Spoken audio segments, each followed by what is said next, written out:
Est-ce qu'on peut avancer d'une slide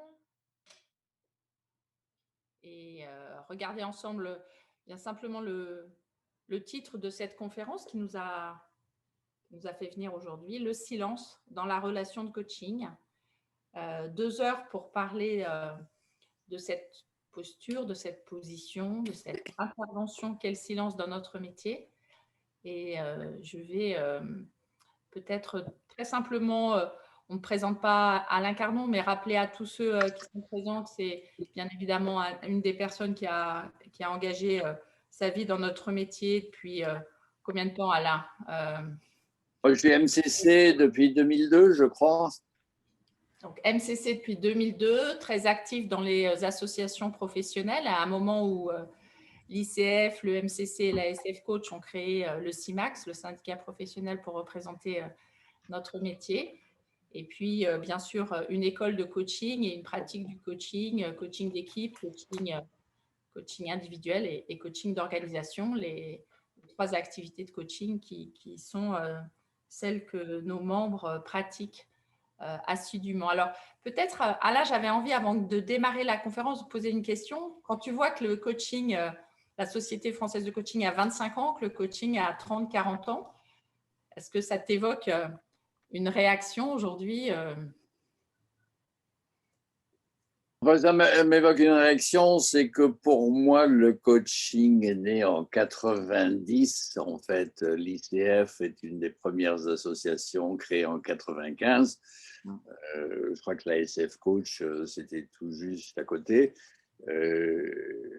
Donc, des personnes qui disent je suis coach depuis 30 ans doivent être des fondateurs du coaching, des grands-pères du coaching, je ne sais pas quoi. Si c'est 40 ans, là, je commence à douter un peu. Bon, le démarrage, c'était Sir John Whitmore, c'était des coachs issus du tennis et du sport qui ont fondé le coaching tel qu'on le connaît aujourd'hui. Alors, si on dit ce qu'on faisait avant, c'est du coaching, ça peut remonter, je ne sais pas, à 1900, 1800, pourquoi pas Aristote, etc. Mais on ne parle pas de la même chose. Donc, le coaching professionnel, 25-30 ans. Et alors, aujourd'hui, on atteint la maturité. Donc, on commence à être un métier dans sa taille adulte, mais qui reste très, très vif, très, très dynamique. Oui, alors c'est pas neutre de dire c'est les années 90, parce qu'en fait, si on est né les années 90, on rentre dans la catégorie des millénials. Donc le coaching est concomitant avec la révolution de l'information.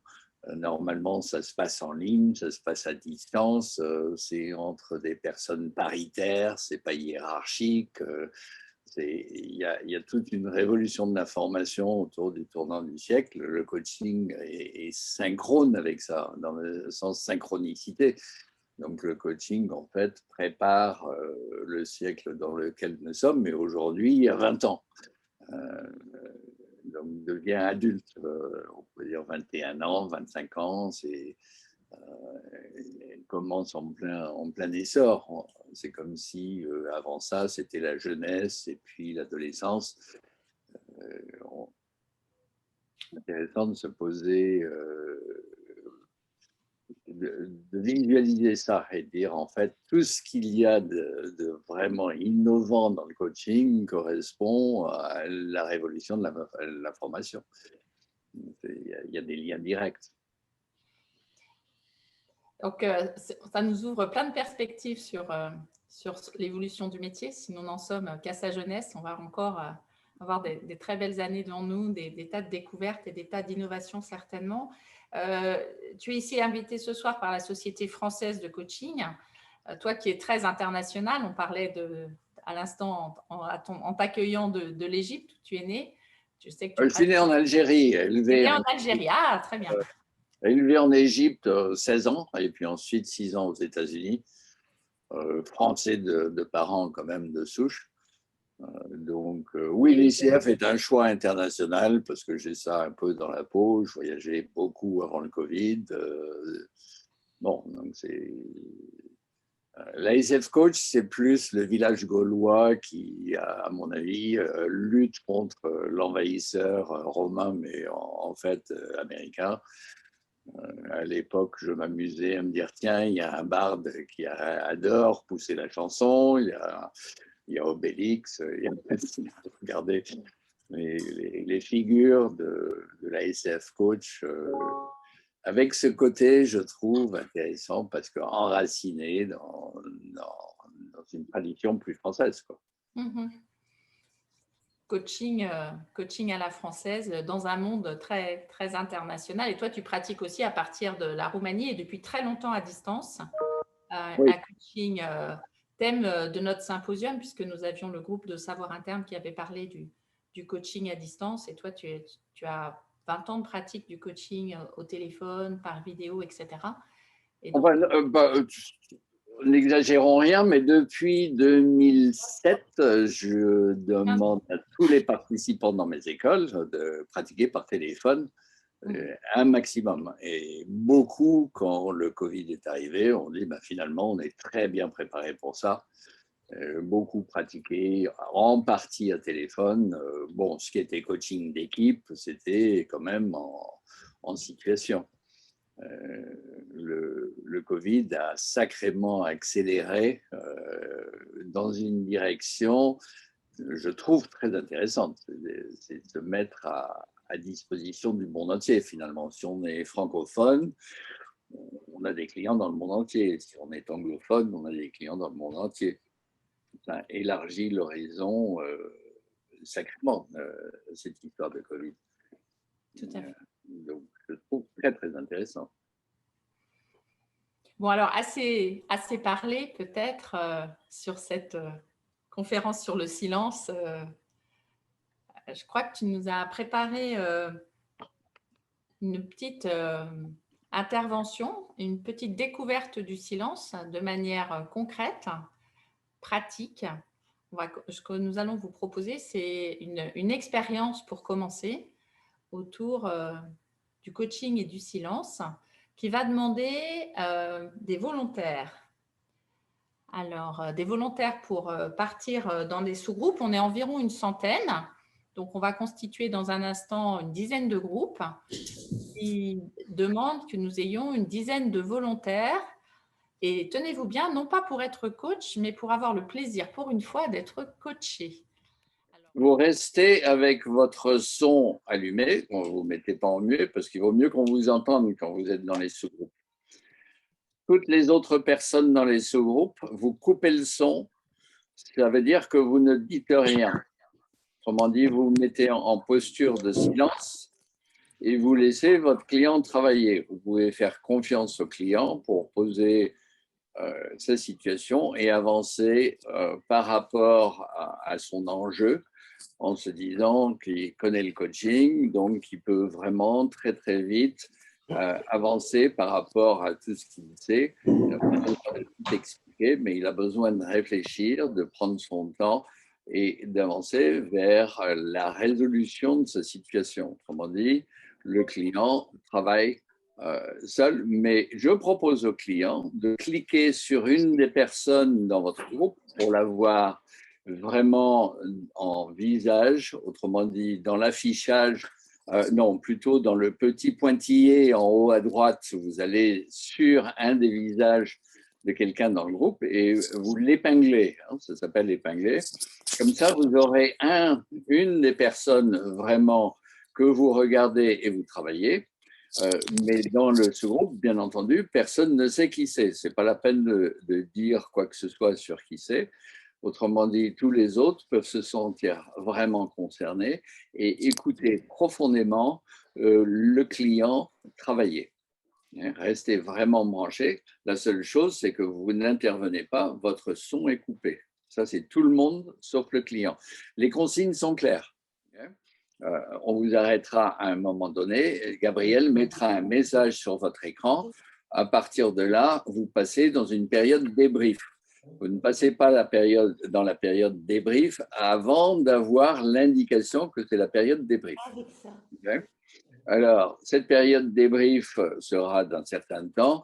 Ça sera utile entre vous qu'il y ait quelqu'un qui l'anime, parce que si tout le monde parle en même temps, ce serait dommage. Mais le débrief, éventuellement, c'est sur pas sur le client, vous ne parlez pas du sujet client, mais le débrief, c'est comment vous avez vécu cette situation où finalement, il y a silence de la part du coach et que c'est le client qui travaille tout seul et qui apprivoise son propre silence. Okay? Donc, vous expérimentez et vous parlez de l'expérience de non-interaction pendant le temps imparti. Est-ce que c'est clair? Donc, il y a une période où vous le faites et c'est que le client qui intervient, les autres sont silencieux. Quand il y a un message qui vient en haut de votre écran à tous, vous passez à la phase débrief et à un moment, on vous ramènera tous en grande salle et on en parlera ensemble. Prenez-le comme une opportunité extraordinaire de faire le tour d'horizon par vous-même, pour vous-même, sans être interrompu par quelqu'un d'autre. Okay. Qui veut partager en quelques mots des éléments de cette expérience que vous avez vécue? Les uns après les autres, bien entendu. Faites des phrases courtes, allez-y. Bah, je veux bien commencer. Moi, j'ai trouvé ça un peu difficile de se lancer à parler comme ça à des gens qui réagissaient pas. Il y avait un côté un peu comme l'image que j'ai employée, c'est comme si je devais me lancer dans une piscine. Enfin, voilà, il y a toujours un moment avant d'aller à la piscine qui est désagréable, quoi. Donc, je me suis lancée et en fait, moi, j'ai occupé tout l'espace sonore et j'ai beaucoup parlé. C'est ma nature. Est-ce que tu es arrivé à un moment donné à un silence? Non, moi non, je suis pas arrivée à un silence et après en discutant dans le débrief, je me suis dit que ce qui moi m'aurait permis d'aller dans le silence, ça aurait été une question ou une Oui, remarque. oui, non, non, mais c'est classique, il n'y en a pas. Mais Oui. donc, tu as passé ton temps à remplir l'espace. Oui, ça s'est ralenti un peu. Ça s'est ralenti un peu. Voilà. D'autres expériences, quelqu'un d'autre? Là, c'est expérience client, alors, puisque c'est des clients qui commencent. Un autre client. Moi, je veux bien, Thierry. Moi, j'ai adoré, hein, j'ai trouvé ça super. C'est marrant parce que tu parlais de piscine. Moi, j'ai vraiment eu le sentiment d'un striptease, mais pas au sens Alors, une mise à nu, une mise à nu. je vais te poser la question. Tu es arrivé jusqu'à un silence. Oui, Quand tu as traversé ce silence, tu as repris la parole. oui, Tu étais à un autre niveau. oui.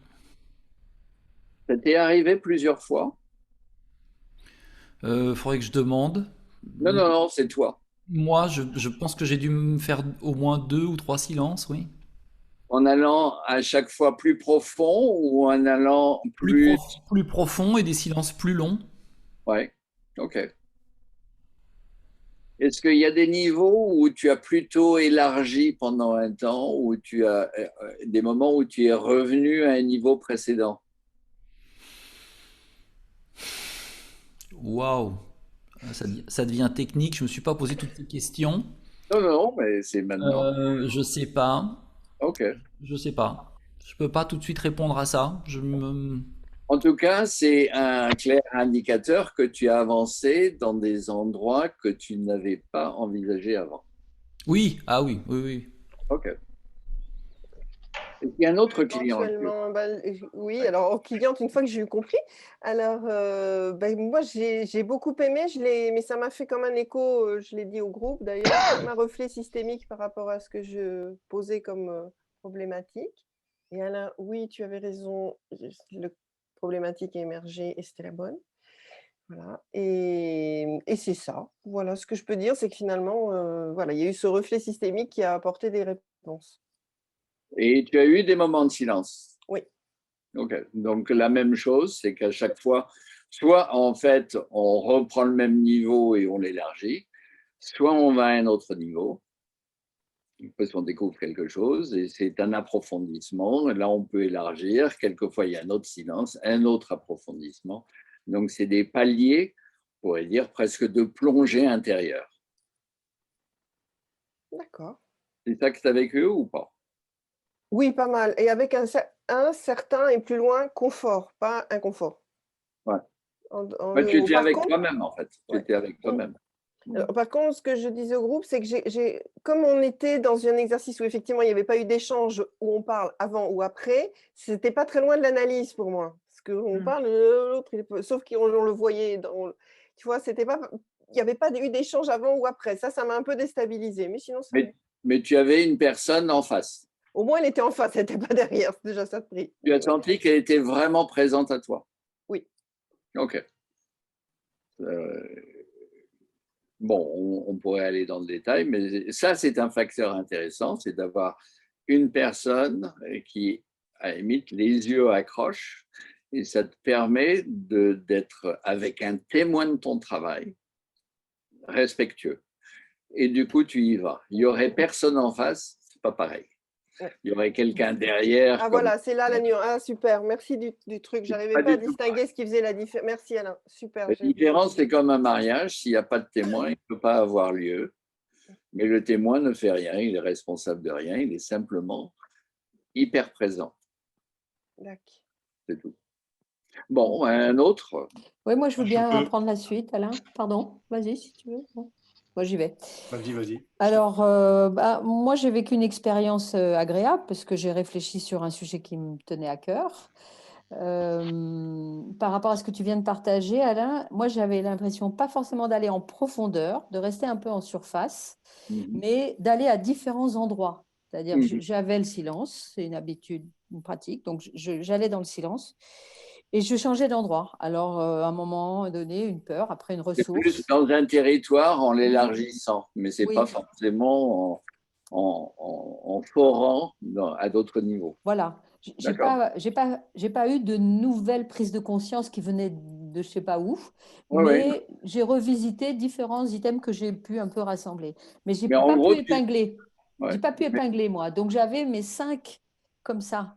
Ah d'accord. Et c'était encore autre chose. J'éprouvais le besoin de fermer les yeux.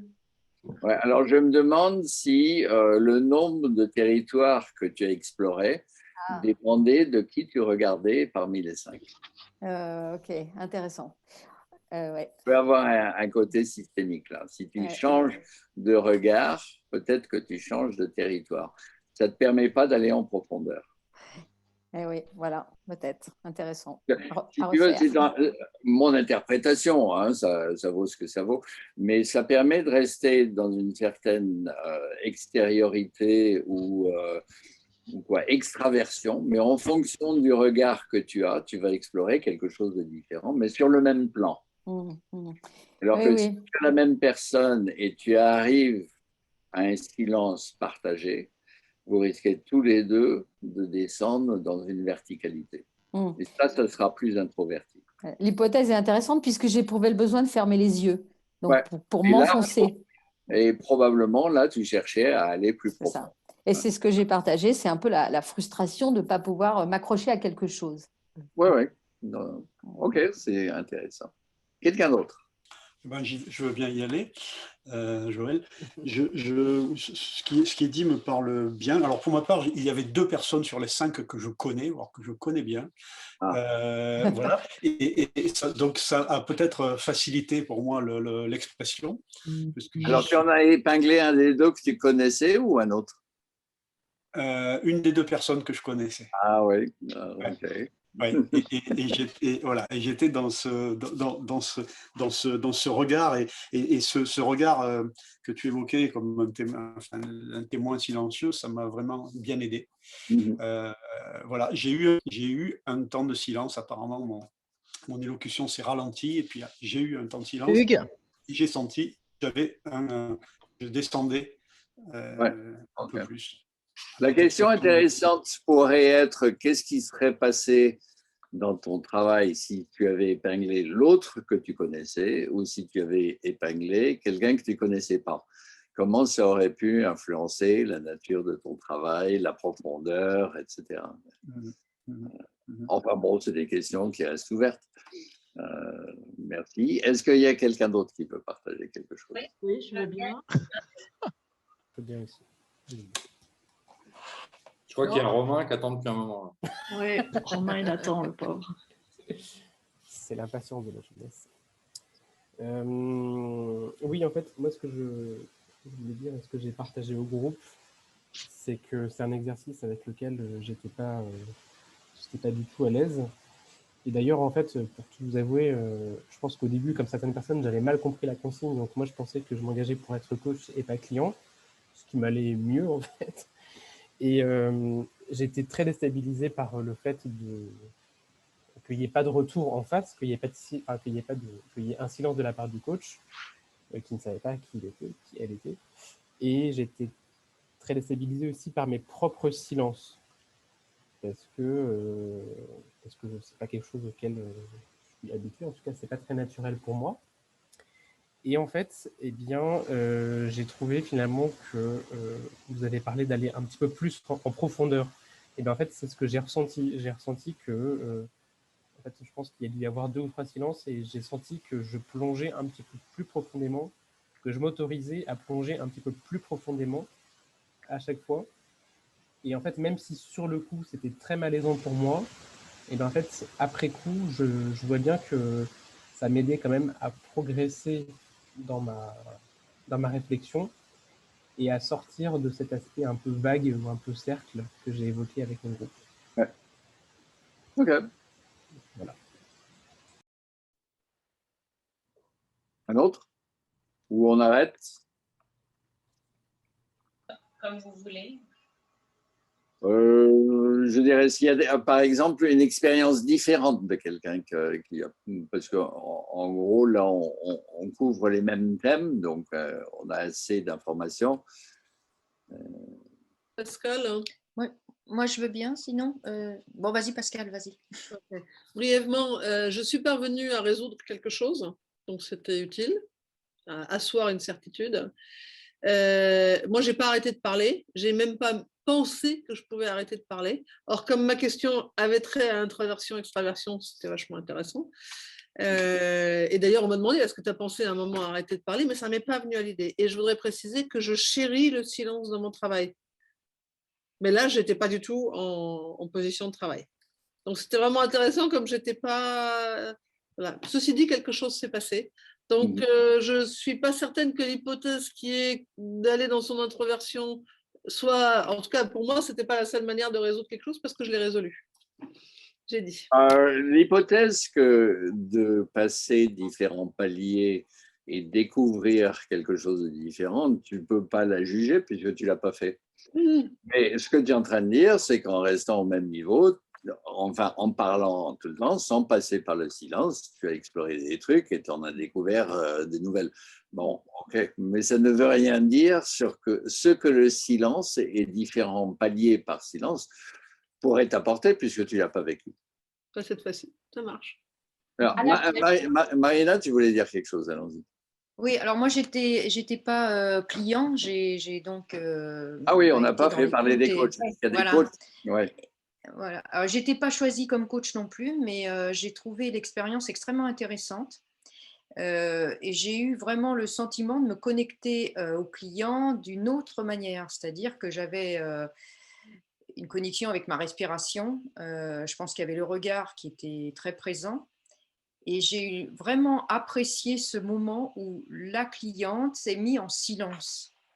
Parce que là, il y a eu une connexion encore plus forte. Et c'est vrai qu'elle est passée à un autre niveau. Et je pense qu'elle a cheminé beaucoup mieux. Ouais, ça se sent, ça se voit. Et ça, j'ai trouvé ça superbe. C'est vraiment un bel espace et une autre manière de se connecter. Mais aussi long, je n'avais jamais fait. Et j'avoue que je trouve ça, j'ai envie de recommencer. Voilà. Et en plus, c'est pas fatigant, je trouve ça super. Merci Alain. D'autres expériences de coach? Alors, par rapport à la respiration, j'ai eu une bonne impression, mais ce qui m'a manqué, c'est la respiration du client. Et je n'ai pas pu avoir tout le confort pendant sa présentation, parce que justement, il me manquait de la respiration, donc j'étais obligé de surrespirer, si je puis dire. Le client parlait tout le temps? Non, mais quand il était en silence, il était en apnée. Ah, d'accord. Ce qui fait que pour moi, ça a été assez difficile et donc j'ai été obligé de déconnecter d'une certaine manière, de respirer moi-même pour retrouver le contact avec lui, pour retrouver ce que j'appelle cette respiration commune, mais malheureusement, elle n'a pas eu lieu. C'est intéressant parce que si l'expérience est à deux, en fait, parce que c'est souvent, on est plus connecté, ça arrive que le client rentre dans une forme d'apnée. Et si le coach, lui, prend un grand bol d'air, ça n'échappe pas au client qui se met aussi à respirer.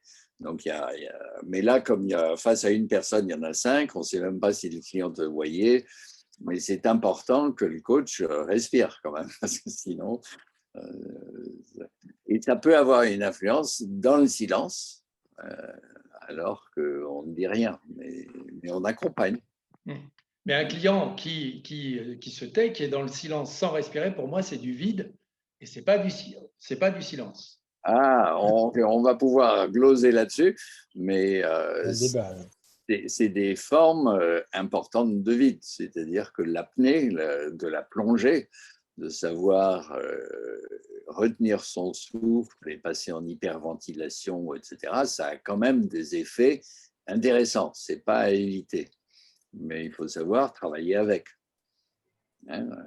Et en fait, il y a une respiration commune avec le client, mais on ne va pas faire comme en PNL, dire qu'il faut avoir la même. C'est intéressant de trancher aussi et que le coach ait sa propre respiration quand c'est nécessaire. Donc, il y a du jeu là. Mais tout ça, ce n'est pas conscient. En fait, ça vient avec la pratique et on se rend compte qu'il y a un flux qui passe autrement.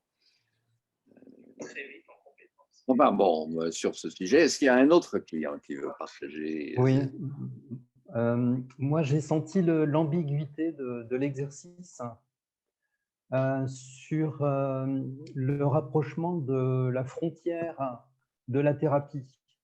Donc on se retrouvait, enfin c'est ce on est un jeu, dans un coach thérapeute. Et je m'en méfie beaucoup de ce rapprochement. Ah bon? Comment dire, la thérapie a le monopole sur le silence et le coaching sur la parole?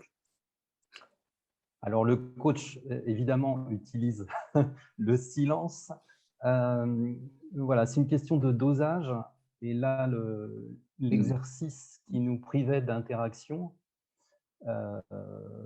voilà, nous faisait nous rapprocher de cette frontière et de nous écarter du coup du coaching. Alors pour moi, les définitions de quelle est la différence entre la thérapie et le coaching, c'est assez simple. C'est-à-dire que si le client s'adresse à quelqu'un en cherchant un thérapeute, ça devrait être de la thérapie. Et si le client s'adresse à quelqu'un en cherchant un coach, ça devrait être du coaching. Mais on ne va pas dire au coach qu'il n'a pas le droit d'utiliser telle compétence ou telle compétence, comme on ne dira pas au thérapeute qu'il n'a pas le droit d'utiliser telle compétence ou telle compétence. Ce qui fait la différence, c'est que le client s'attend à un travail de coaching ou s'attend à un travail de thérapie. Okay? La seule chose qui risque de limiter le coach, comme le thérapeute, c'est la limite de sa compétence. Mais s'il se sent bien et compétent et s'est accompagné en coaching, il n'y a nulle part écrit que le coach ne se sert pas du silence. C'est d'ailleurs, si je me réfère à l'ICF, une des compétences clés. C'est une question de dosage. Ah, bah, comme toute chose, c'est comme le lait. Il ne faut point en abuser, mais ça peut être très utile. Tant que tu ne parles pas de ta mère, c'est bon. Oui, non, mais il y a d'autres définitions qui font la différence entre le coaching et la thérapie. Par exemple, un bon coaching, ça va faire hurler certains, mais ça peut se faire en 10 minutes. Un flash coaching, ça peut aller très loin, ça peut être très performant, ça peut aboutir à des résultats et ça se fait en 10 minutes. Que je sache, une analyse, je ne parle pas de thérapie, mais une analyse, ça prend des années. Mais Lacan, il recevait ses clients en fin de vie avec 3 minutes, 5 minutes. On va avoir un débat là-dessus, mais je dis simplement, voilà, mais il y a tous les exemples contraires. Mais sûr, voilà mes définitions. Je ne me suis jamais défendu d'accompagner un client en coaching s'il voulait y aller dans des zones en disant « Oh là, c'est de la thérapie ». Autrement dit, quelque part, on dit le coaching est un accompagnement qui n'a rien à voir avec le sujet du client. Son sujet professionnel, personnel, etc., on le coach. Ben, il n'y a pas des sujets qui sont thérapeutiques ou qui ne sont pas thérapeutiques. C'est le sujet du client. S'il vient chercher un coach et veut travailler avec un coach, tous les sujets sont bons si le coach est compétent. Enfin, ça, c'est mon point de vue. On peut en débattre longuement, il y a différents points de vue, je les accepte. Mais si vous voulez entendre le mien, je le donne. Voilà. Est-ce qu'il y a d'autres clients qui veulent partager une expérience un peu différente là?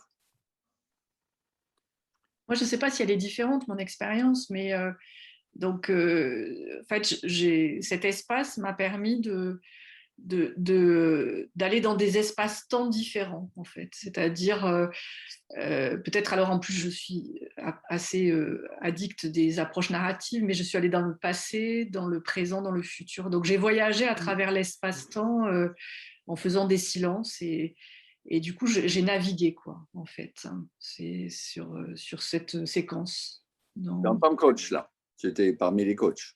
Non, moi, j'étais le client. Ah oui, d'accord. Okay. Coaché, ouais. On a 3 personnes qui ont les mains levées, là. Alors, moi, en tant que client, effectivement, j'ai un petit peu cherché de l'aide. Comme je vous ai vu que ça ne venait pas, effectivement, le silence est arrivé. Et après, j'ai exploré des options.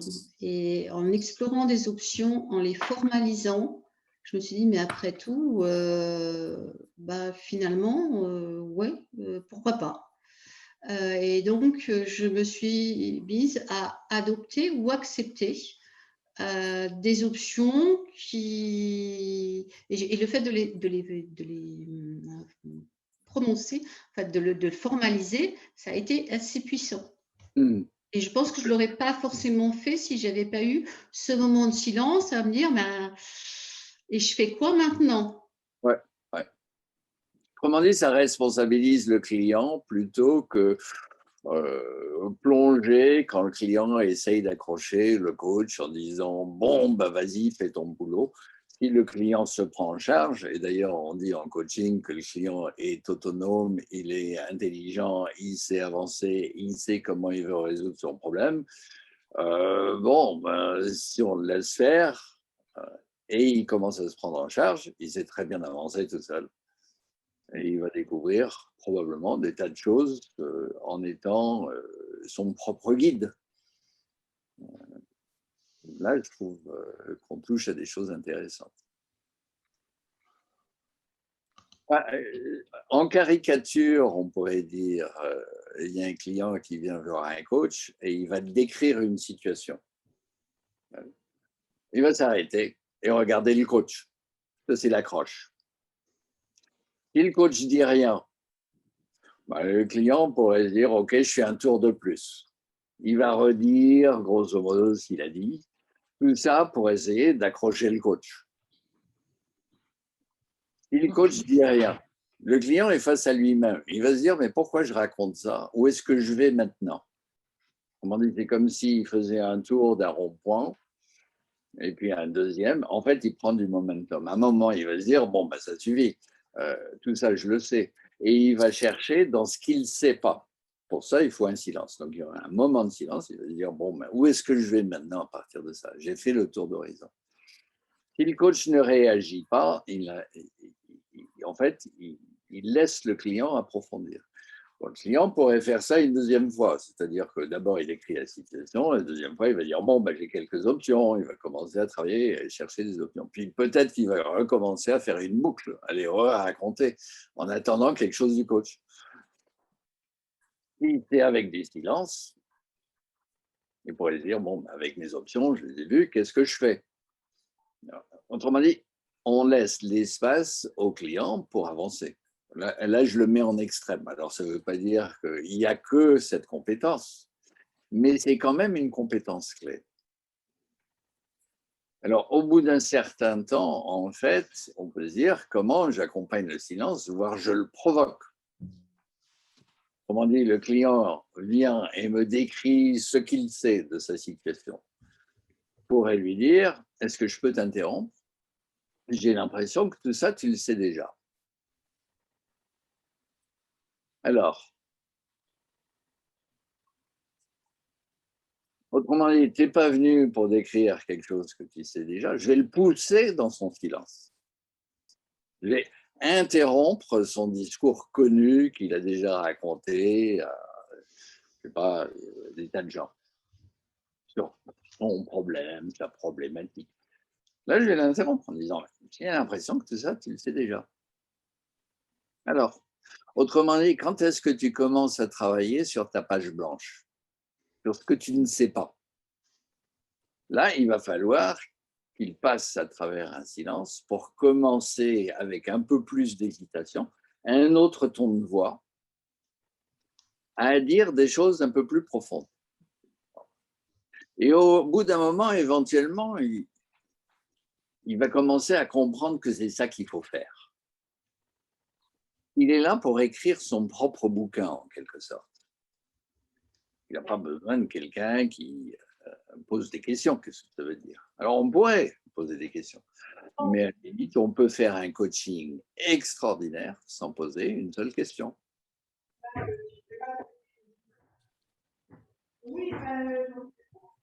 J'entends des voix, je ne sais pas si elle s'adresse à moi, il y a peut-être quelqu'un qui veut mettre un...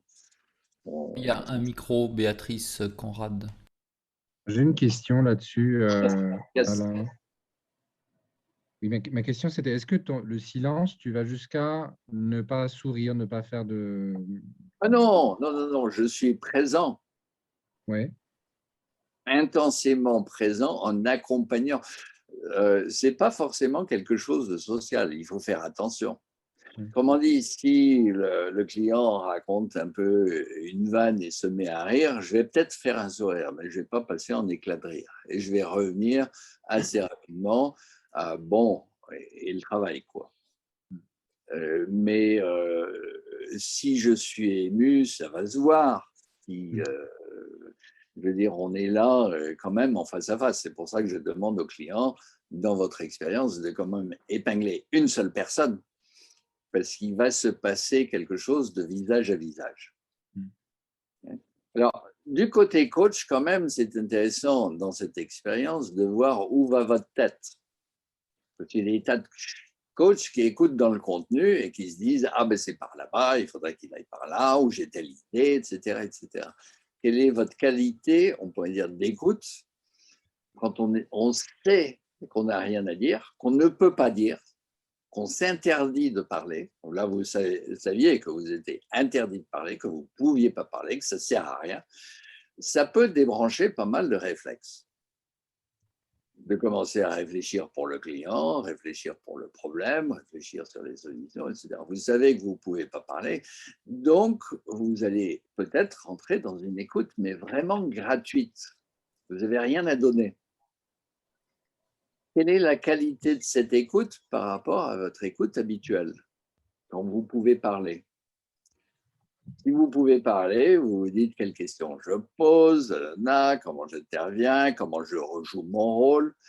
Si vous ne savez pas que votre rôle est de se taire. Oui, d'accord, ça j'ai déjà fait, mais il y avait un format spécial que tu voulais pas ou c'est pas que tu pouvais trop en forme? La perturbation. Il y a quelqu'un qui a besoin de couper son micro, là. Oui, pour rebondir sur ce que vous disiez, Alain, comme coach, alors je ne sais pas si j'ai été choisi, mais il est assez clair que, alors que la personne était assez dans la parole, il est assez clair que la qualité d'écoute, en fait, est augmentée par cette situation. Et j'ai observé en particulier tout le non-verbal, toute la nervosité qui pouvait passer dans les bruits, dans les comportements, Donc un recul supérieur par rapport à une situation classique. Le recul chez le coach et l'agitation chez le client. Oui. Ok, le client a parlé tout le temps. Oui. Ok. Et donc, par rapport à la... Ça, c'est une certaine qualité de travail, mais si le client commence à approfondir, change de niveau et tout, on va le voir aussi et on va l'apprécier aussi. Et pour un coach, de voir comment le client se met à plonger et cherche par lui-même, c'est quand même un beau cadeau. Donc, on va l'apprécier, ça va se voir si je suis la personne que le client voit. Et ça va l'accompagner. Il va se dire, je ne suis pas tout seul. En plus, je suis apprécié. Je vois que le coach trouve ce que je fais est beau dans mon approfondissement. Alors, si bien sûr le client parle pour remplir l'espace et tout, il est possible que le coach soit gagné par l'agitation du client, etc.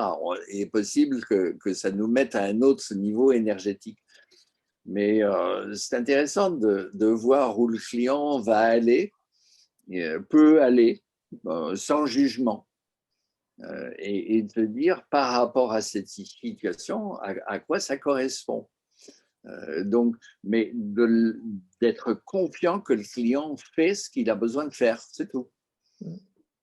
Et pour ça, c'est se dire, une des règles du jeu, c'est je parle pas, c'est même pas une option.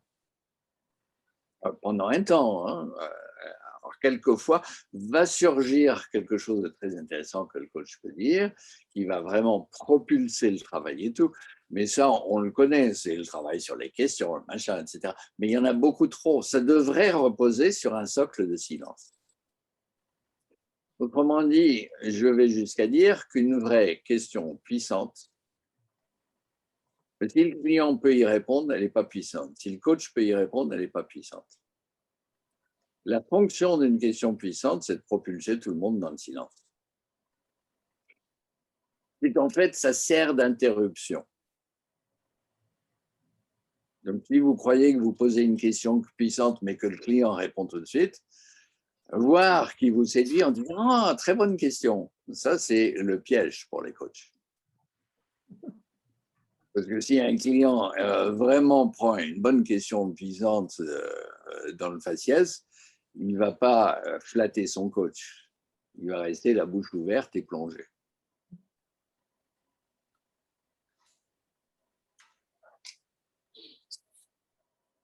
Je vous donne une perspective que j'entends pas beaucoup dans les écoles, dans les confédérations, etc.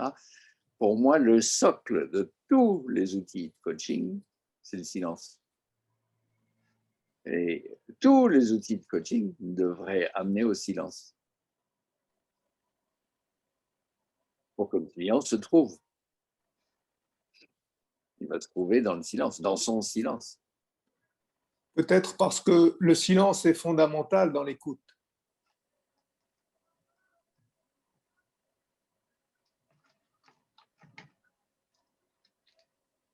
D'autres commentaires? J'aurais envie de vous poser une question par rapport à ce que vous venez de dire. Avec un client qui est capable de parler pendant 1h30 tout seul, sans silence, du coup, est-ce que... Quoi, voilà. Vient ce que je viens de dire tout à l'heure, c'est la capacité d'interruption. Ah, ok. Et pour moi, c'est une compétence clé. Ce n'est pas forcément savoir écouter, c'est savoir interrompre. Judicieusement, bien entendu. Donc, de dire, est-ce que je peux t'interrompre? Tout ça, tu le sais déjà, il me semble.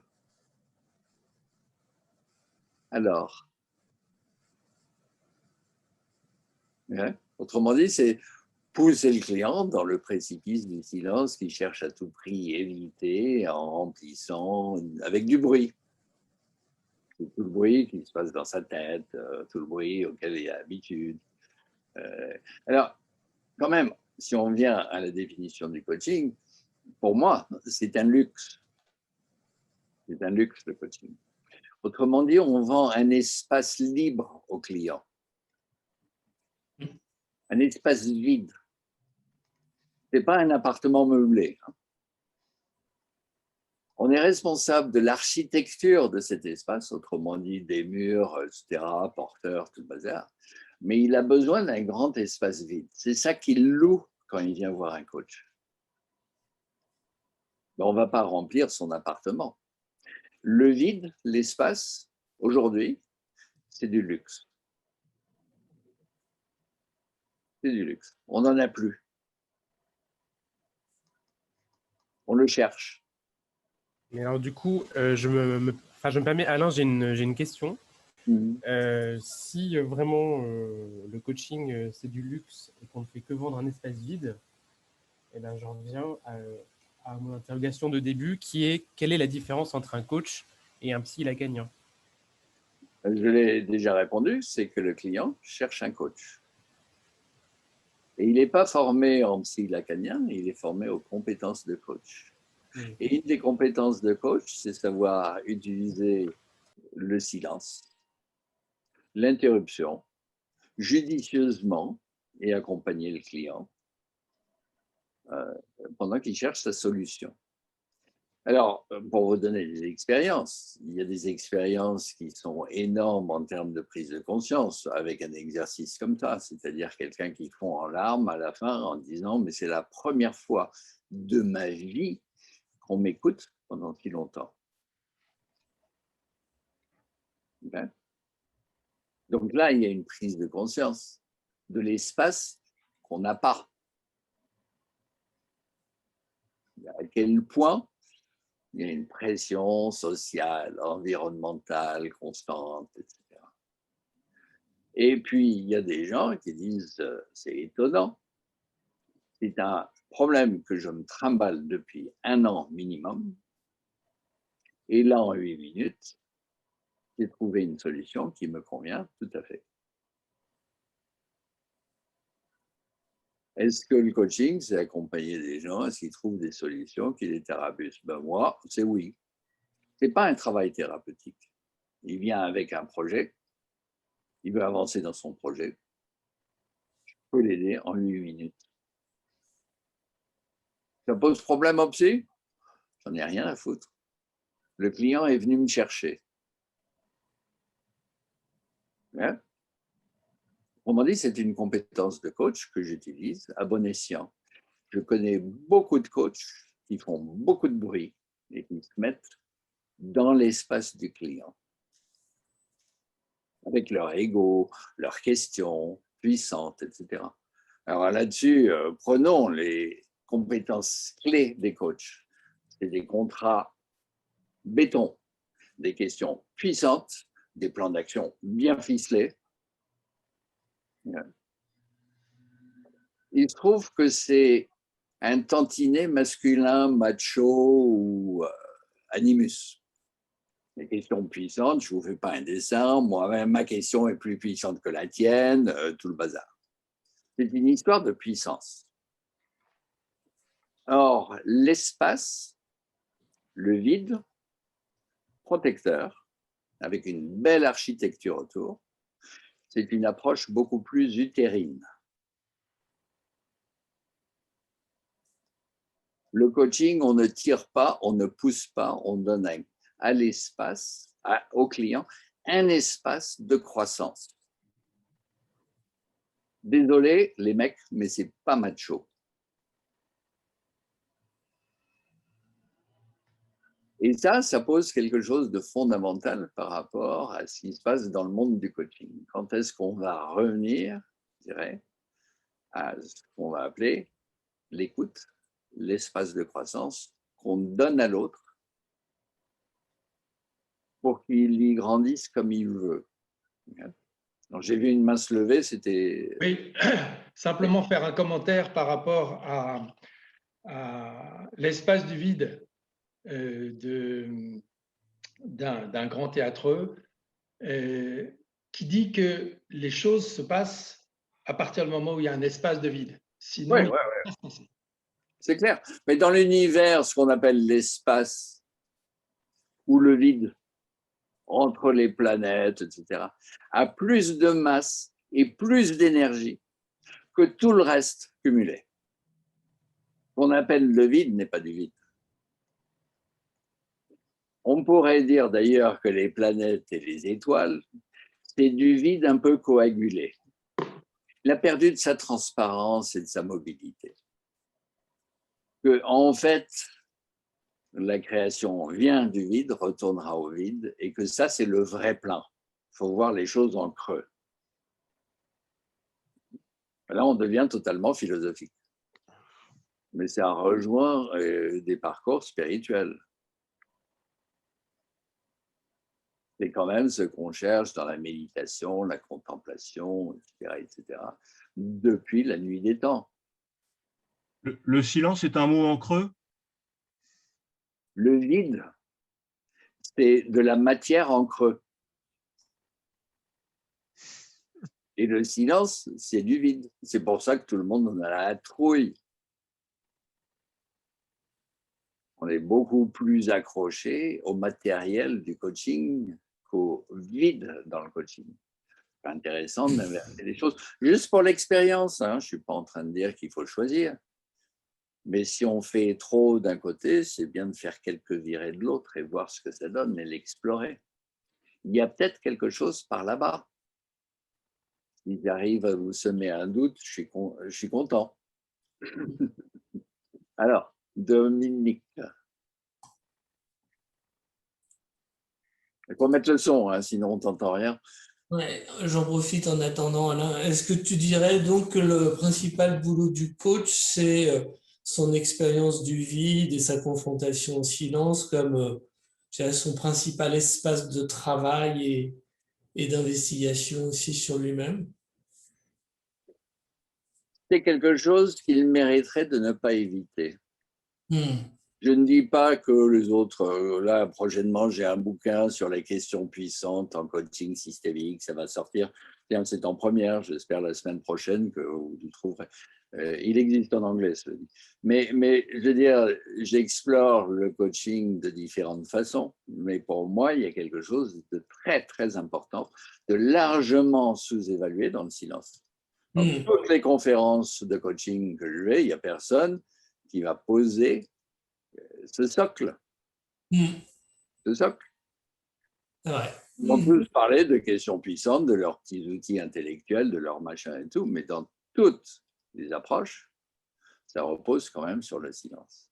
Parce que derrière le silence, il y a la mort quand même. En grande spectatrice de nos peurs peut-être, etc., quoi, non? On peut interpréter, et là on risque de glisser dans des trucs qui sont justement plus psychologiques, analytiques, etc.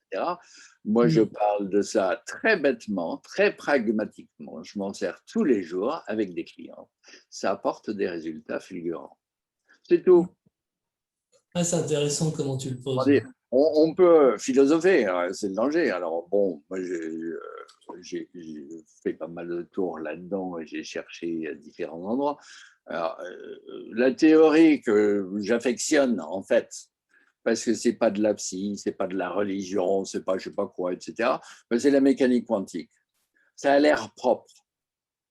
Ça me permet de ne pas me poser en gourou, en machin, etc. Je suis complètement dilettante dans l'affaire, donc je vais me servir de ces mots-là pour parler de choses qui pourraient être essentielles dans des tas d'autres traditions. Mais je trouve que c'est par la pratique qu'on y va, hein, c'est pas en philosophant. Et en fait, je pourrais écrire le même bouquin au lieu de dire coaching et mécanique quantique, je pourrais dire je sais pas, christianisme orthodoxe. Tout ça, c'est simplement prendre des mots pour exprimer une pratique. C'est pas les mots qui comptent, c'est la pratique. Et il y a des pratiques dans des tas de cultures qui se rejoignent. Beaucoup sont autour du silence. Je vais reprendre la parole. Ce qui est intéressant en tous les cas, c'est qu'il ne pouvait pas y avoir de silence entre ma tentative de prise de parole sans micro et maintenant. Il a fallu combler ce silence.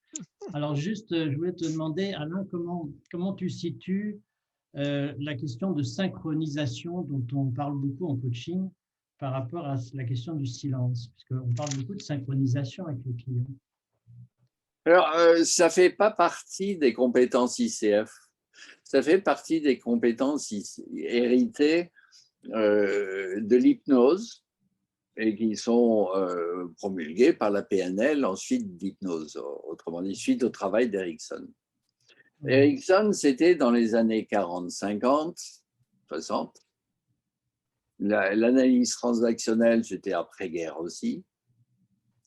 La PNL, 70. Et comme j'ai dit tout à l'heure, ben, on n'a pas besoin d'apprendre le Minitel pour travailler avec un iPad. On ne repose pas sur les mêmes principes. C'est des choses historiques qui ont leur utilité. Je ne dis pas que la PNL n'est pas utile. Je connais quelqu'un qui a une phobie ou une autre et a besoin d'un truc sans s'impliquer et tout, qu'il y aille. Arrêter de fumer, des trucs comme ça, c'est très utile. C'est simplement pas du coaching. Pour moi, parce que le coaching est né après ça. Quand j'ai abordé le coaching, la première question que je me suis posée, c'est en quoi c'est nouveau, c'est-à-dire ça n'a rien à voir avec ce qui se faisait précédemment. Et j'ai cherché. Donc, ça n'empêche que si on a des outils ou des compétences qui viennent d'ailleurs, pourquoi pas, je ne suis pas anti, mais ça veut dire que c'est une compétence qui vient de la PNL. Ok, merci beaucoup. Alors, par exemple, une des compétences clés, c'est comment désynchroniser.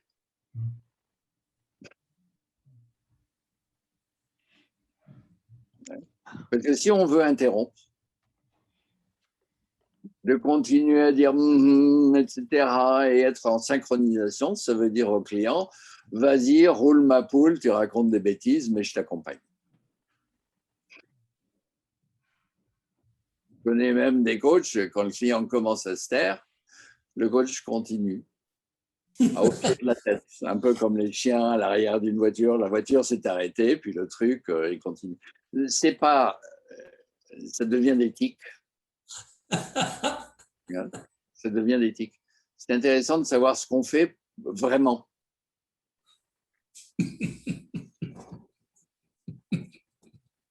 Enfin, désolé pour l'image, apparemment. Mais si elle frappe, c'est bien, ça va vous poser question. Florence, je ne t'entends pas depuis un moment. J'avais une réflexion là qui me venait. Je me disais, grâce à Zoom, on a tous amélioré notre perception de nous-mêmes, notre proprioception. On s'est vu opérer, même en tout petit. Et donc, on est peut-être un peu plus attentif à nos tics, à nos façons de travailler. C'est intéressant. On peut être, ça facilite la position méta d'une certaine manière. C'est pratique vidéo. Et je trouve que c'est intéressant de se dire que peut-être cette année de Covid a amélioré nos techniques de coaching. Extraordinaire Zoom pour ça. C'est une solution extraordinaire. C'est-à-dire que tout le monde a tout le monde en face. Et tout le monde voit tout le monde. Et on perd en intimité dans le sens où on perd la capacité de se cacher face aux autres. Et on garde bien sûr l'écran. Alors, beaucoup de gens vont bien sûr éteindre l'écran pour ne pas se montrer. Mais si on est dans la même salle, c'est beaucoup plus facile de se cacher. Et justement, ma question, c'était sur le coaching d'équipe. Parce qu'on a beaucoup parlé du coaching individuel jusqu'à maintenant. Et dans ta pratique de coaching d'équipe, tu as ce talent, tu as bien théorisé, d'installer ce rôle de l'hôte, celui qui installe l'espace. Et je me disais, mais il n'y a pas le rôle du silenciateur. Voilà. Donc, je me disais, la prochaine fois, j'ajoute le rôle du... Il faut trouver un meilleur nom que ça. Mais il y a des techniques, même de réunion. C'est connu aux Nations Unies, quand ça commence à chauffer, ils lancent, on va dire, une pause diplomatique. Autrement dit, on arrête les débats. C'est la pause diplomatique. Généralement, quand les gens reviennent, il y a des tas de solutions. Si on les laisse parler, il n'y en a pas. En réunion, il est tout à fait possible, à un moment donné, de dire « je vous propose 1 minute de silence ». pour qu'on enterre l'énergie dans laquelle on est. Prenez vos montres. Suite à cette minute de silence, généralement, les débats commencent sur tout un autre niveau. C'est une simple technique. Donc, ça peut être fait par n'importe qui. Donc, il y a des moyens d'insérer le silence. Ils existent. Quand les personnes parlent aux pauses, à la fin de la pause, on les renvoie en pause. Vous n'avez pas vraiment mis la pause, retournez-y. Give your mind a break.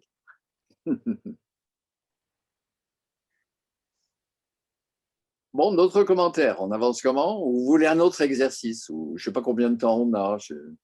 Moi, je suis avec vous, là, donc je lâche tout. Je compte sur mes petites aides. Il y a Gabriel et Florence. Il nous reste une vingtaine de minutes, Alain. Pardon?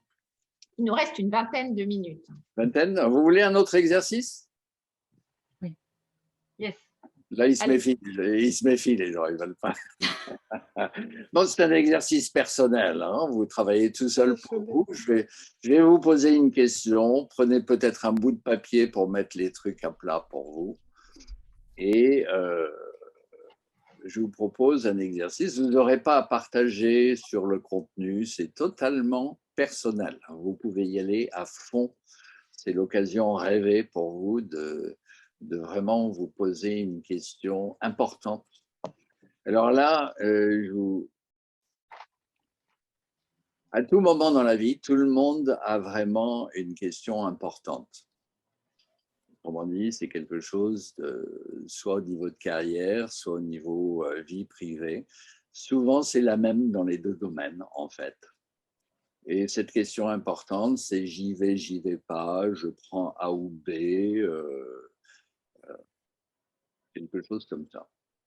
Quelle est la question importante par rapport à votre vie que vous vous posez aujourd'hui, que vous avez du mal à la limite à admettre à d'autres, vous n'en avez pas forcément parlé, sauf avec quelqu'un de très intime, peut-être à personne. Vous avez osé à peine vous l'avouer, cette question.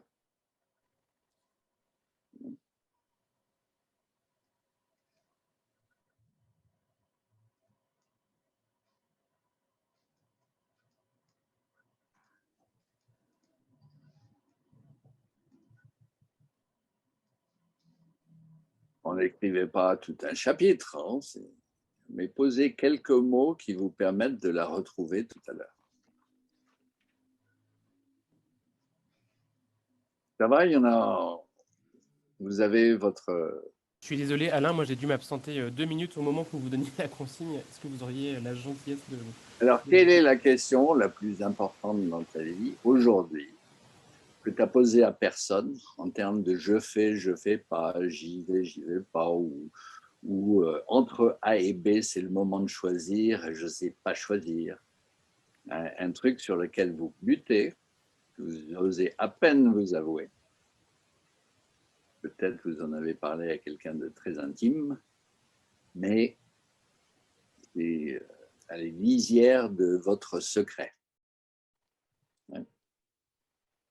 On pourrait brûler le papier quand on a fini. Alors, c'est bon?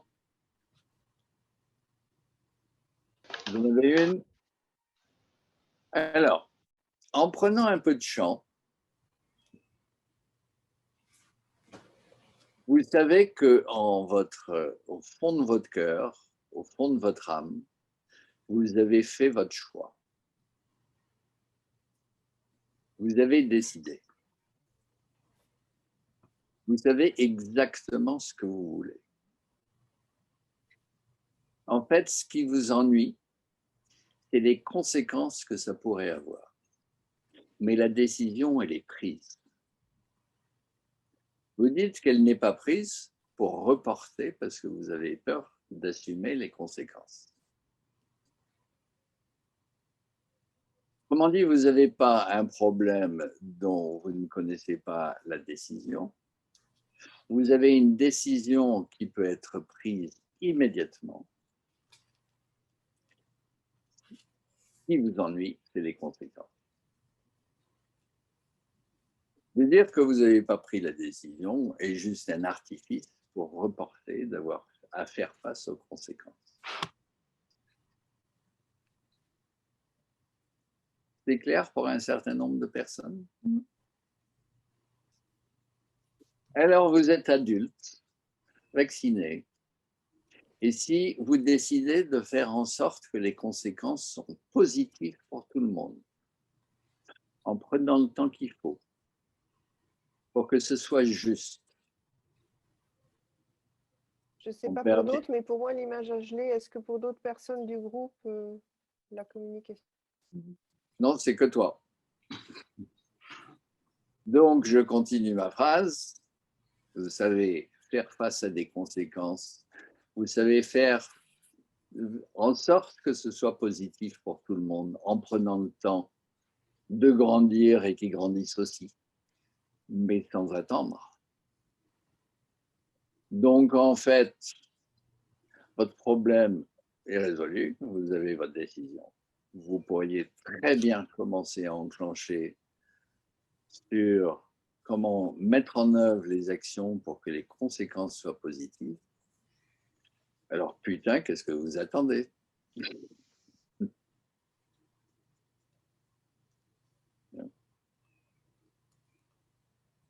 Autrement dit, vous devez savoir en tant que coach que fondamentalement, comme vous, les clients ne sont pas cons. Ils peuvent avancer en moins de 8 minutes sur des choses essentielles. Si vous ne faites pas ça, vous risquez de les sous-estimer, vous risquez de vous sous-estimer. Et vous risquez de faire en sorte que le coaching soit une excuse pour reporter. Parce que ça doit durer des semaines, des mois. J'y travaille, disent les clients. Je suis en coaching. Tout ça, c'est du report.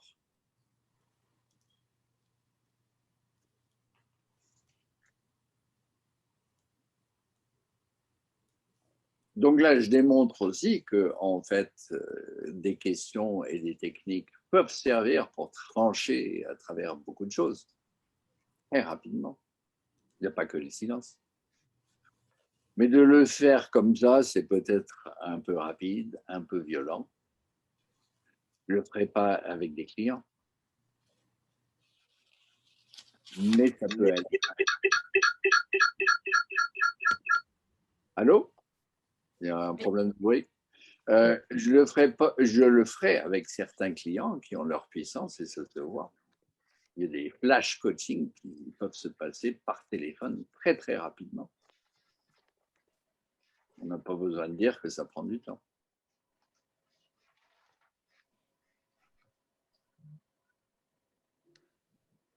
Est-ce qu'il y a des commentaires ou des choses que vous voulez dire?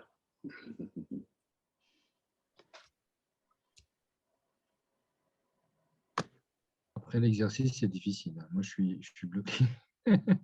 Mais avant, j'avais envie de partager. J'avais un prof de violon, quand je faisais un peu de violon sérieusement, qui me disait l'important, c'est pas de jouer les notes. C'est même pas l'attaque de la note ou la fin de la note. L'important, c'est de jouer les silences entre les notes. Oui, tout à fait. Et c'était assez sympa. Tout à fait. Mais c'est la même chose quand on parle. La force des silences entre les mots. Et les pauses que vous prenez, c'est...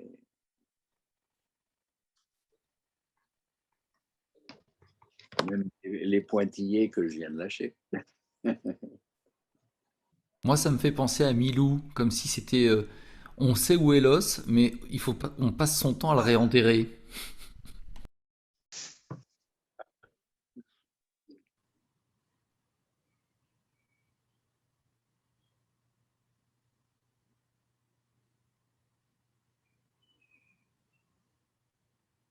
Bon, ça y est, vous êtes parti dans votre spirale personnelle à réfléchir à votre truc. Ou est-ce qu'il y a d'autres commentaires en revenant à cette conférence? Oui, moi, je trouve que c'est le genre de question qui appelle le silence. Ça, il n'y a pas de problème. Hein. Moi, j'avais une question malgré tout sur.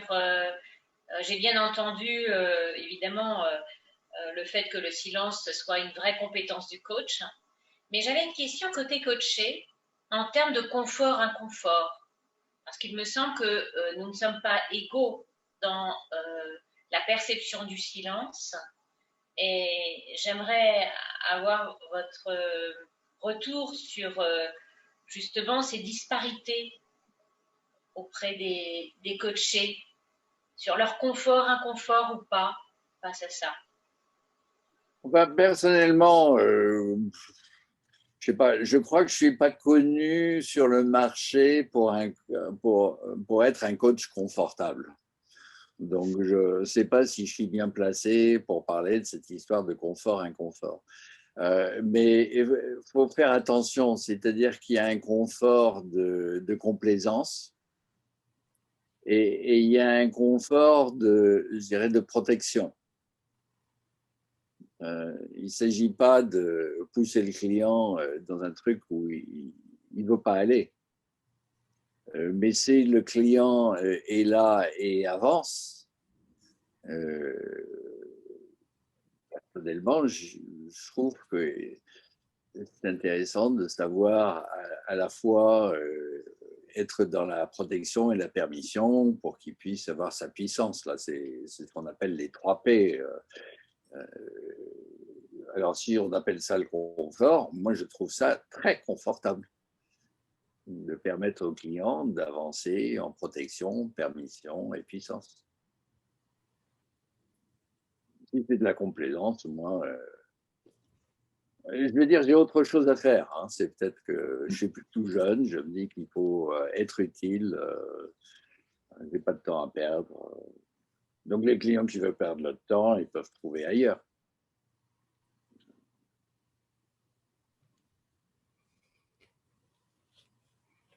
On est sur le temps du lien, on est sur cette relation particulière entre les coachés et leur coach.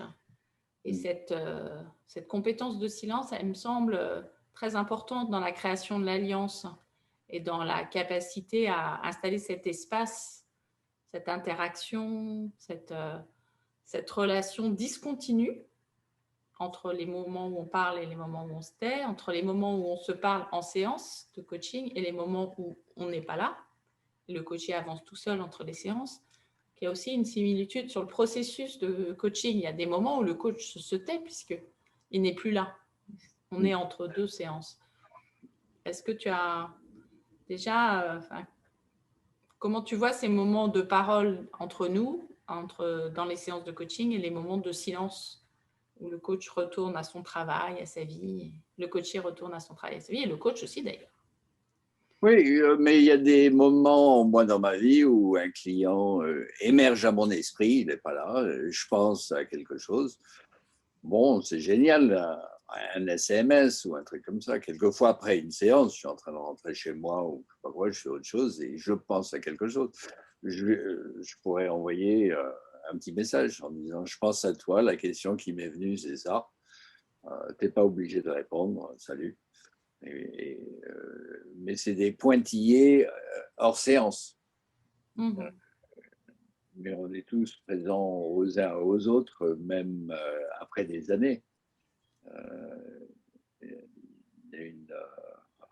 Il y a quelque chose qui dépasse de se voir. Alors, cela dit, en formant des coachs, il y a pour moi une règle du jeu, c'est que pendant que le client travaille, je ne le lâche pas des yeux. Je ne prends pas de notes, je ne regarde pas ailleurs, je le regarde dans ses yeux. Alors, le client, lui, il fait ce qu'il veut. Il y en a qui réfléchissent vers le haut, vers le bas, etc.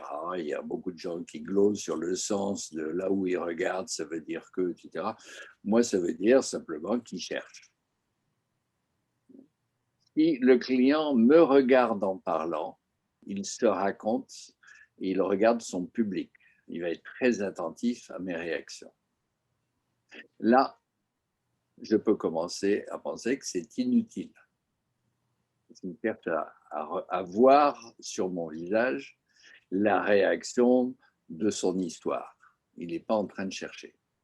Dès qu'il cherche, il regarde ailleurs. C'est le moment où il ne faut pas le lâcher des yeux.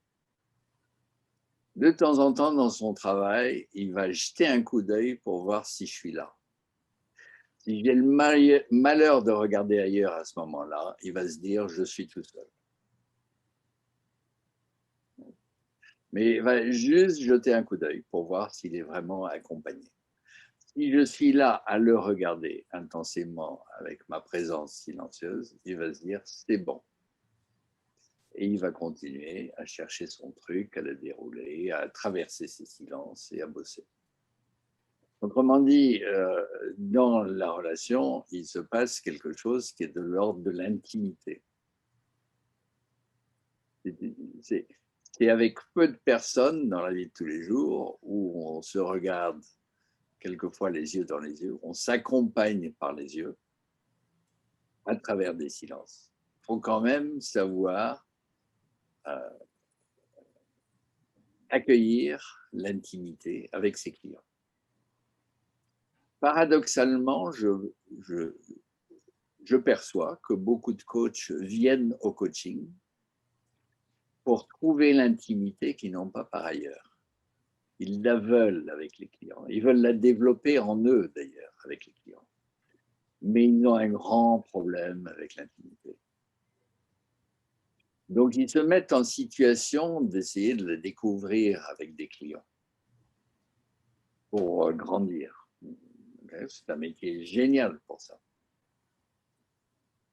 Mais quelque part, c'est quand même un transfert, c'est-à-dire que si vous n'avez pas d'intimité ailleurs, c'est un manque qu'il faudrait l'avoir, la développer vraiment dans sa vie personnelle pour ne pas se servir de clients pour ça.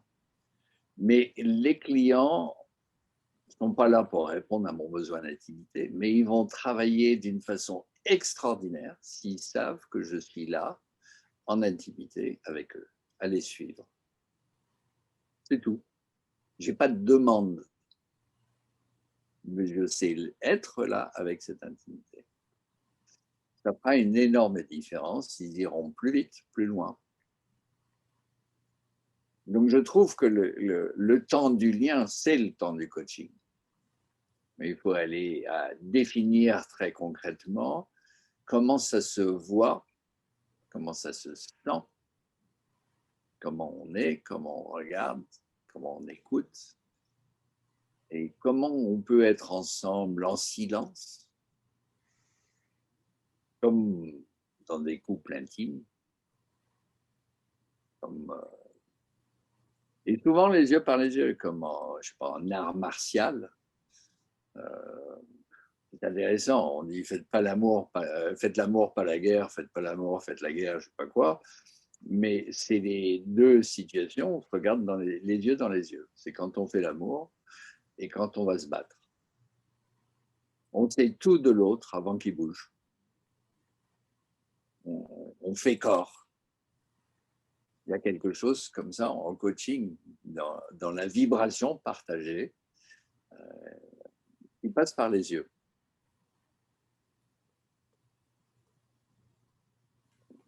J'aimerais décrire une expérience. C'était en 2001. C'était à Grünenwald, pour ceux qui se rappellent, c'était l'Euro-coaching.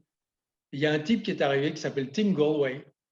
Je ne sais pas si tu y étais, toi, Alain. Non, moi, je ne fréquente pas ces gens-là. D'accord.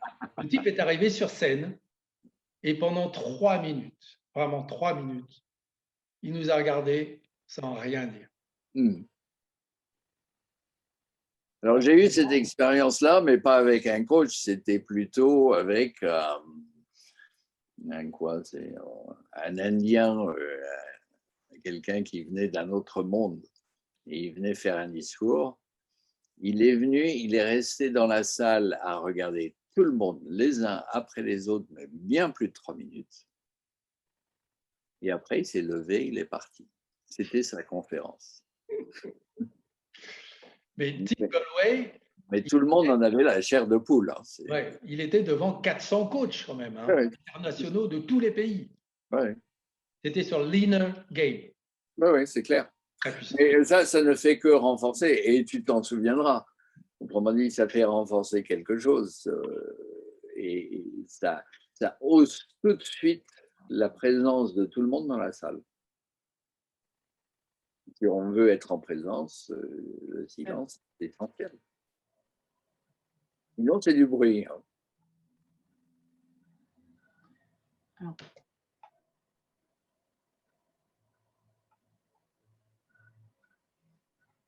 En fait, Alain, vous parlez du silence, mais en fait, ce n'est pas le silence du corps, ni du regard, ni de la respiration. C'est juste le silence de la voix.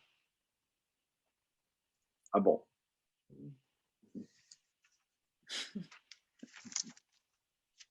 Et la question, c'est quoi?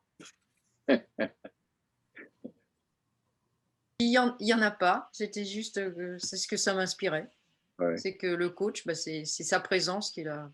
C'est la présence du coach. Il y a aussi un vrai travail permanent. Un vrai travail permanent.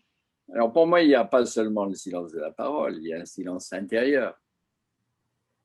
Parce que si je me tais, mais je pense aux réponses, aux questions, aux machins, aux trucs, etc., je suis plein de bruit et le client va le sentir. Donc c'est vraiment un silence beaucoup plus important que simplement de se taire. Je ne parle pas de se taire, je parle de silence.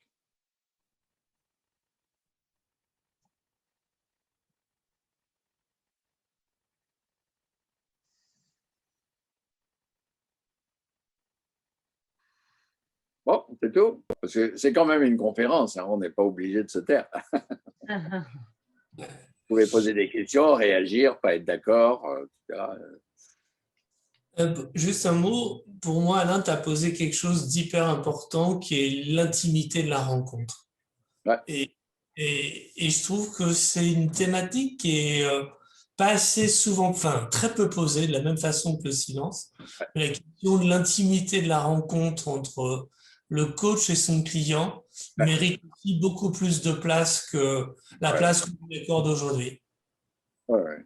Une fois, j'ai fait une conférence, enfin une démonstration, c'était en salle, c'était au Canada, au Québec, c'était génial. Mais on était un peu sur un podium, et je devais coacher une cliente qui avait été choisie, qui était... Bon, elle a fait un travail extraordinaire. Bon, c'est assez difficile pour eux, parce que l'Amérique du Nord, ils ne savent pas se taire. Hein. C'est quand même... de travailler avec le vide... travaille avec la matière, quoi. C'est matérialiste. Mais elle a fait un énorme travail, Et après, il y a eu une discussion dans la salle sur ce que j'avais fait, pas fait, etc. Alors, c'était des questions classiques. Vous n'avez pas utilisé le modèle gros, vous n'avez pas... mais il y avait aussi quelqu'un qui était un peu en face de moi, c'est-à-dire j'avais la cliente, mais il était dans la salle plutôt à moi. Il m'a dit, votre regard, on avait l'impression que vous étiez amoureux de votre client. Alors, je me suis dit, tiens, c'est intéressant. C'était une personne, je crois, pas forcément âgée, mais qui travaillait sur quelque chose de professionnel. Et un des trucs vers sa conclusion, c'est ça fait longtemps que je n'ai pas appelé mon père.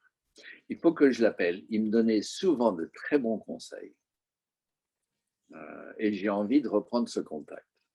Alors, on était homme-femme, j'étais un peu plus âgé.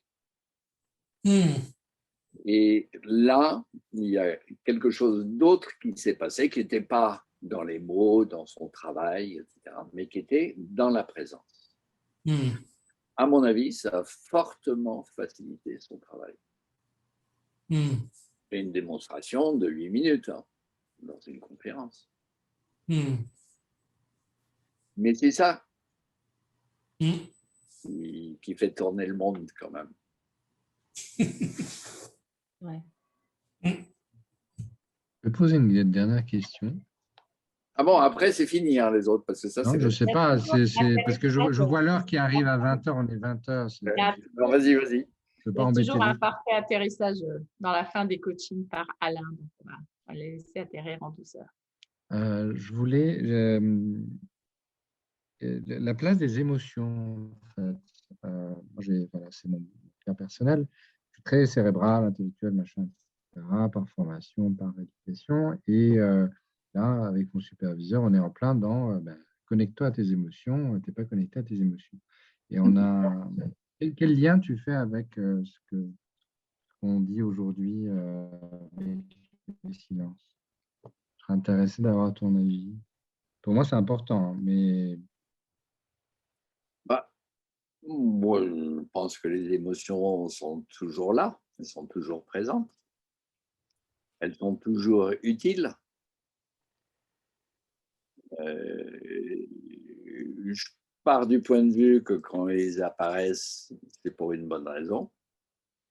Quand elles ne sont pas là, ce n'est pas la peine de les chercher. Autrement dit, ce n'est pas un axe de travail.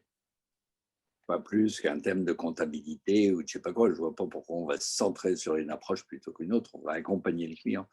Mais une émotion qui vient, elle est utile. Il faut la respecter.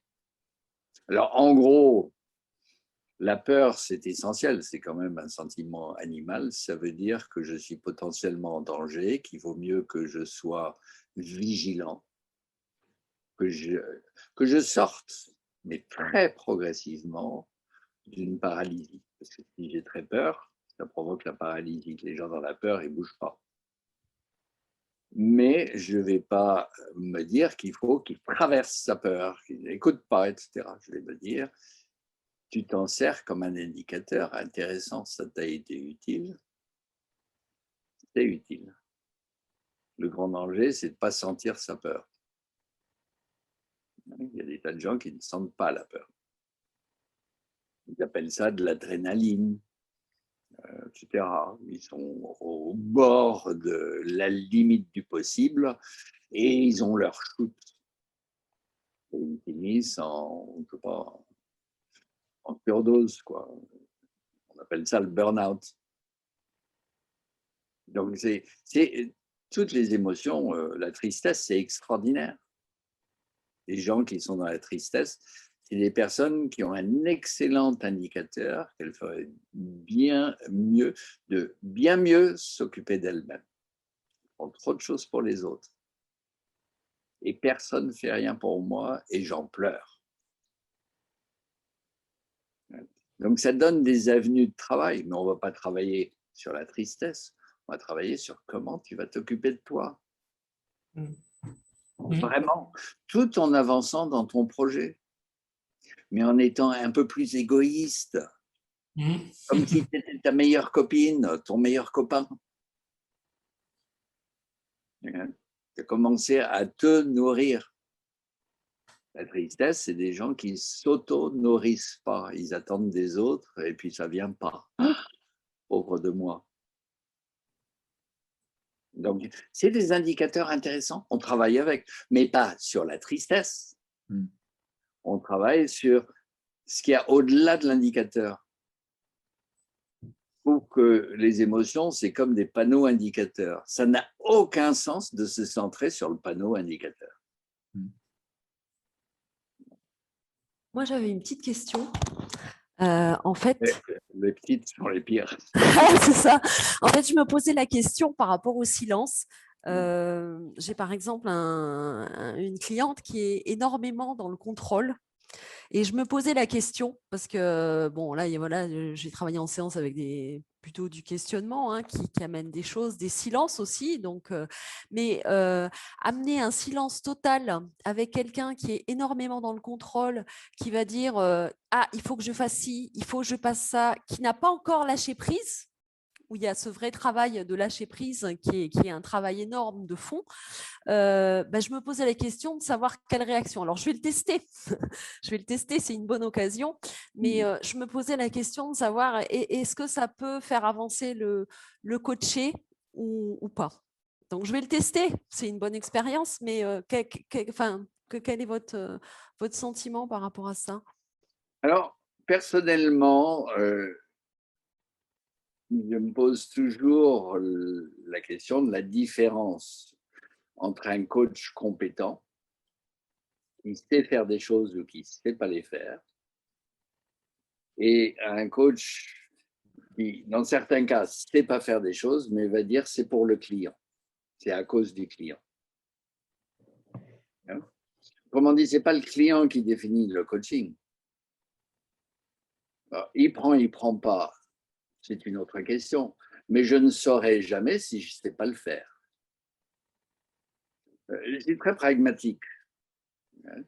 Et quelquefois, je fais quelque chose, ça ne passe pas avec le client. La première question que je me poserais, moi, c'est comment je peux le faire mieux.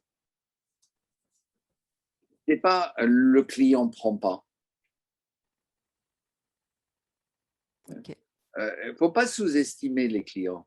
Ils sont tout à fait capables d'un paquet de choses. La vraie question, c'est en tant que coach, est-ce que vraiment je vais au bout de ce que je sais faire et comment le mener plus loin?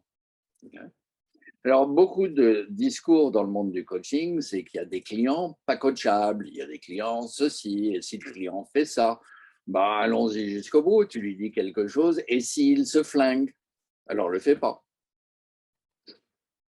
C'est-à-dire, si c'est le fantasme qu'on a des réactions des clients qui limitent notre compétence, c'est un peu dommage. Donc moi, je dirais, comme tu dis, hein, je vais le faire, je vais le tester. Ouais, je vais Mais même si expérimenter. ça ne passe pas la première fois, ben, c'est comme quand on monte sur un vélo, il faut remonter. C'est pas que le vélo est mauvais.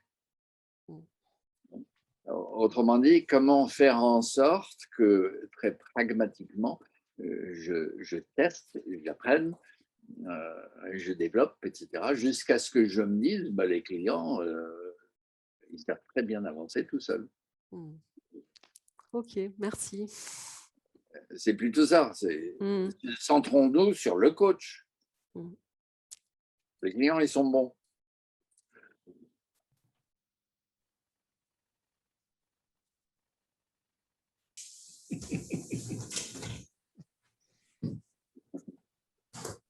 T'as l'air nerveux?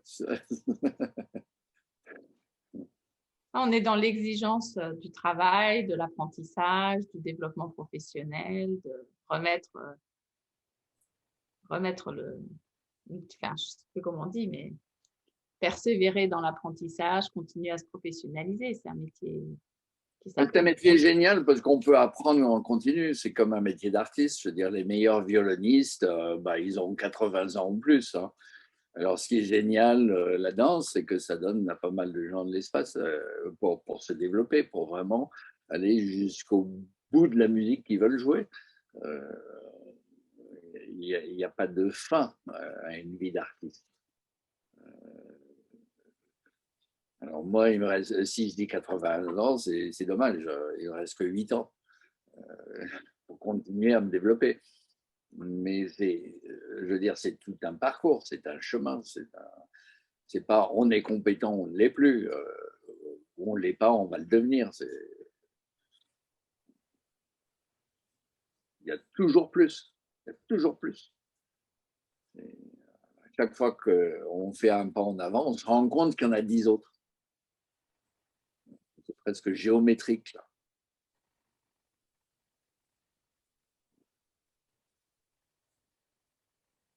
J'aime bien. Donc, c'est un beau métier, non? J'aime bien. Allez. On est payé pour se développer. Même pas mal. Merci beaucoup, Alain, pour partager tous ensemble. Merci beaucoup. Merci. Bon, merci. Merci infiniment. Merci. Merci bien. Merci beaucoup. Merci Alain. Merci. Ouais, merci. Bonne soirée à tous.